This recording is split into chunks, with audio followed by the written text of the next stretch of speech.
પીએસસીની મેન્સમાં આવો નિબંધ પૂછાઈ શકે છે, કાયદાનું શાસન મારી સમજ. કારણ કે આપણે બધાને ખબર છે કે કાયદાના રક્ષક તરીકે જેમ ન્યાયપાલિકા કામ કરતી હોય એમ પોલીસ તંત્ર પણ કામ કરતું હોય, અને પોલીસ તંત્ર સંબંધિત જો નિબંધ પૂછાવાનો હોય તો આવા કંઈક નિબંધ આવી શકવાની સંભાવના બને કે કાયદાનું શાસનમાં મારી સમજ શું છે.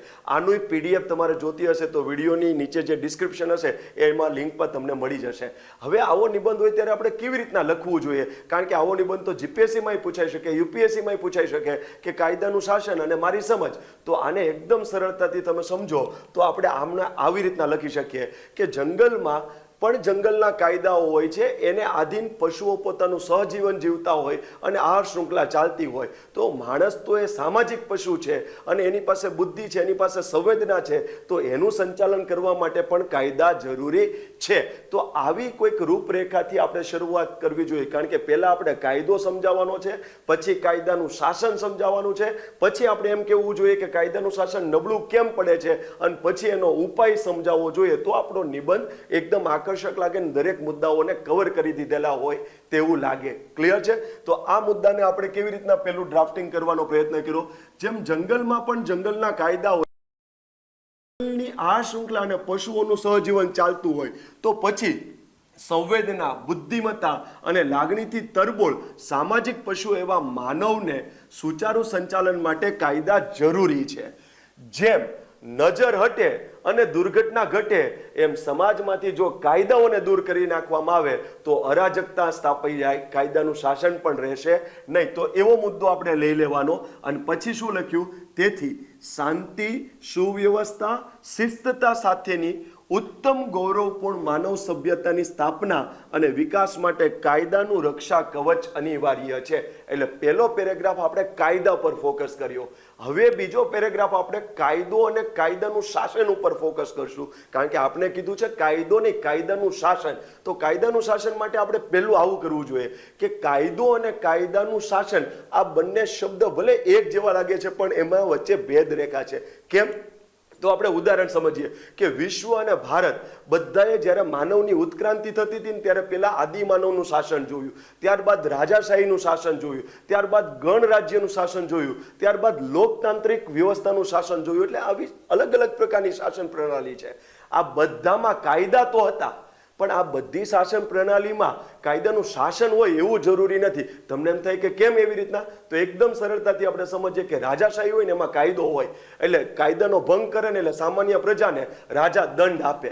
પણ એ જ કાયદાનો ભંગ રાજ પરિવારમાંથી કોઈ વ્યક્તિ કરે તો રાજા એને આદેશ કરીને દંડની માફી કરી નાખે. તો ભાઈ કાયદો તો હતો, એને કાયદાનો ભંગ કર્યો તો એને કેમ દંડ ન થયું? તો રાજાશાહીમાં રાજાનો આદેશ એ કાયદા કરતા સર્વોપરી કહેવાય. એટલે કે રાજાએ કહી દીધું એટલે કાયદો ભલે ભંગ કર્યો પણ દંડ માફી થઈ ગઈ.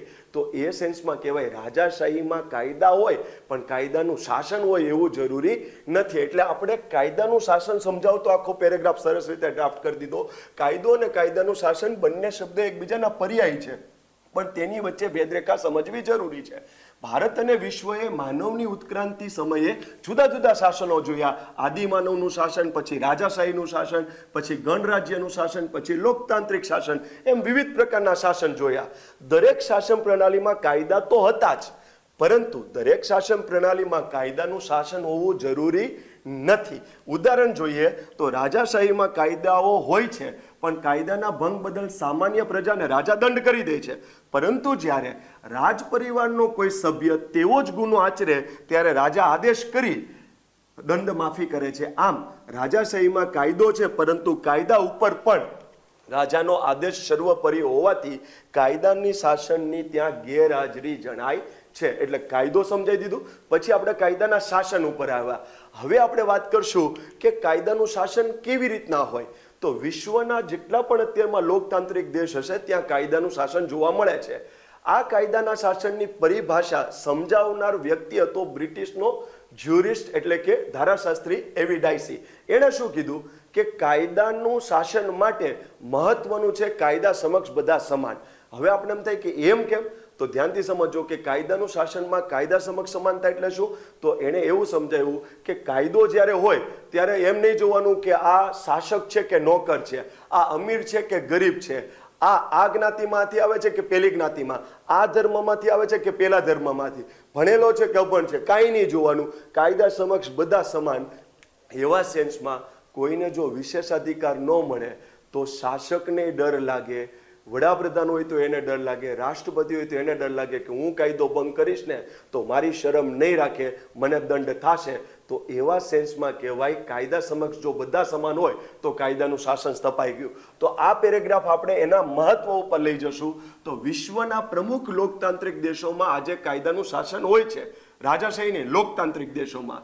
એવી ડાયસી જે બ્રિટિશનો ધારાશાસ્ત્રી છે એને રૂલ ઓફ લો એટલે કે કાયદાના શાસનની અવધારણા સમજાવી છે.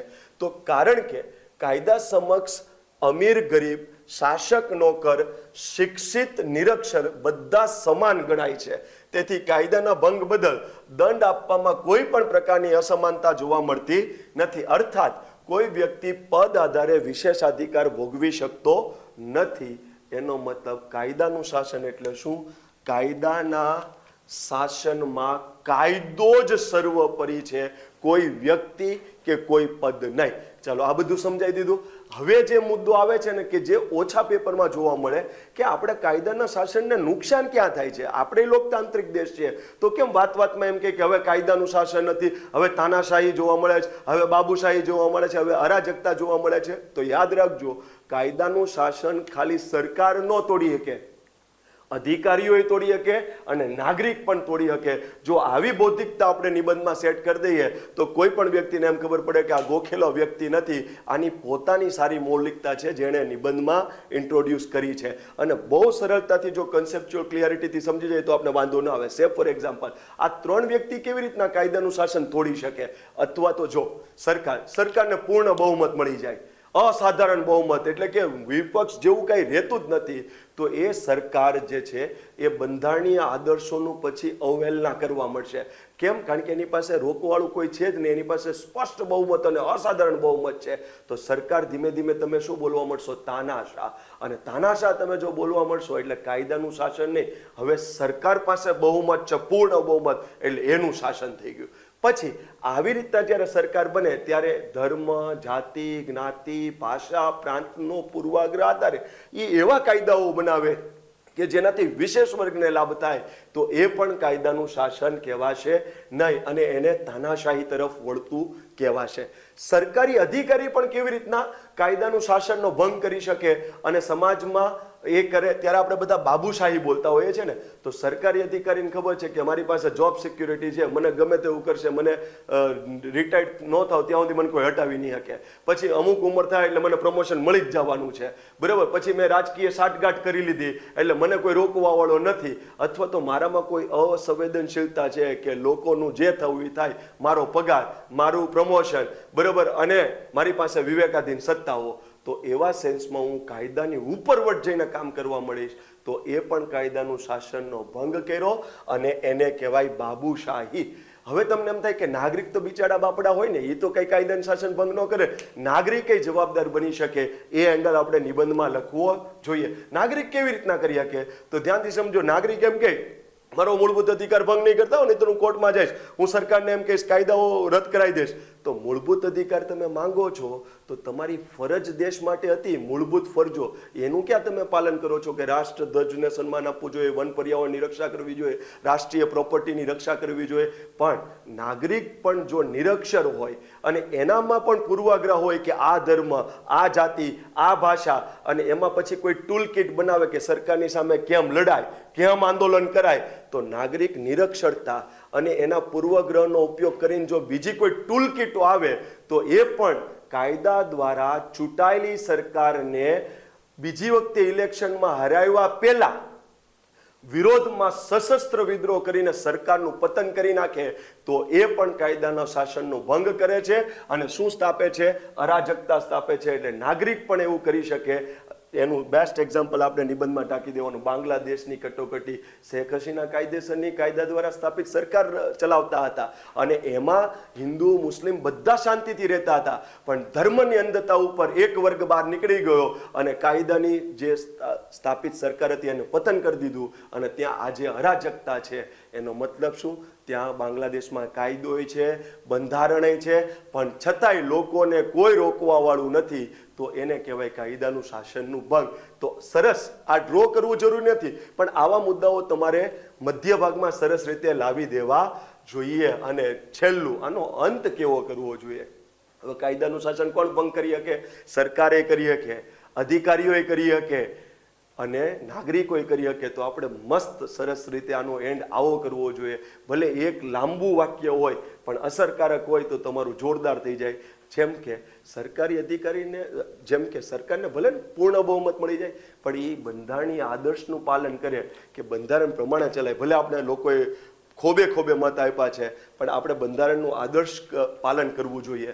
પછી સરકારી અધિકારી, એને વિવેકાધીન સત્તા મળી છે અને ઉચ્ચોમાં ઉચ્ચો અધિકારી મળી ગયો, પણ એનામાં એવી સંવેદના જાગે કે હું તો જાહેર સેવક છું, મને લોકોના ટેક્સમાંથી પગાર મળે છે, મારે લોકો માટે કામ કરવાનું છે. એ એવો અભિગમ ડેવલપ કરે. અને એવી જ રીતના નાગરિક મૂળભૂત અધિકાર માગો કે મારે ગૌરવપૂર્ણ જીવન જીવવા માટે સરકાર મને દબાવી ન શકે, આ મારા મૂળભૂત અધિકાર છે.